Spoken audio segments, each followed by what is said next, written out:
be delighted to hear I'm not going to read out the graphic novel whilst the images move behind me. That would be awful. But thankfully, in amongst the graphic novel, there are small sections of text written by certain characters. And this is a piece written by Alison, who is Dougie's sister. Douglas Campbell was born on July 21st, 1989, in the Victoria Infirmary Hospital on the south side of Glasgow. I should know because I was there.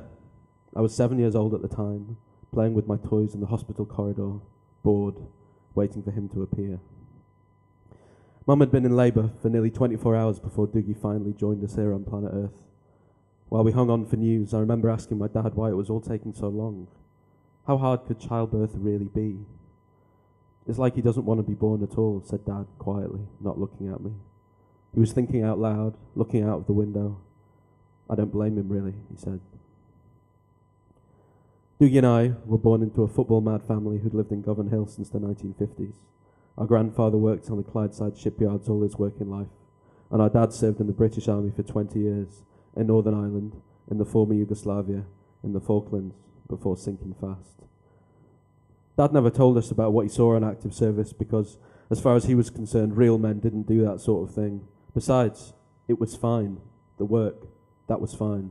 His problem was with the rest of the world, and with being what he called pissed on by the society he'd served for so long. Mum saw the world differently. She was a religious woman who was grateful for all she had and rarely said what she was really thinking. She worked part-time in a local supermarket when we were little, though we always said that if she could have worked 24 hours a day, never had a rest, never slept, she would have happily done it.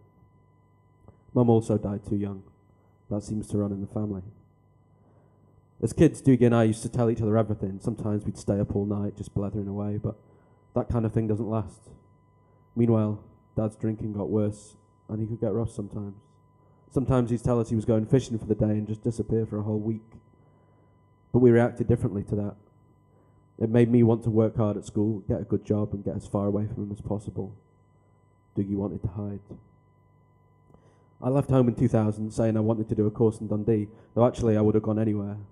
When I said goodbye, suitcases all around me, my little brother pretended he didn't care I was going. That was an important year, one when Dad's health deteriorated. The following Christmas, our cousin John returned to Edinburgh after nearly 30 years serving in the Royal Navy.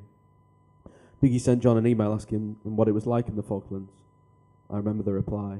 John sent back a 6-word message which just read, "Bloody great, like sex, only better." In 2003, John came to Dad's funeral, sat in the front pew of the church and cried like a little girl. He's not very well these days. Sometimes it seems like none of us are. Dougie left school at the age of 16, just before his exams, telling Mum he knew what he wanted and nobody could change his mind.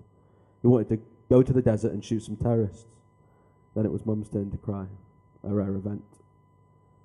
3 weeks before, Dougie brought home a leaflet from school advertising opportunities for young people, training, good pay, and an exciting life exploring the world and serving Queen and country.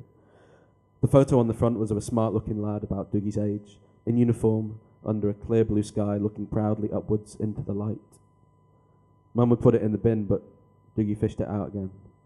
When I asked him why he wanted to throw away his life, fighting other people's wars in the army, Dougie said, "'Cause I can't join the Navy. I get seasick." Thanks very much.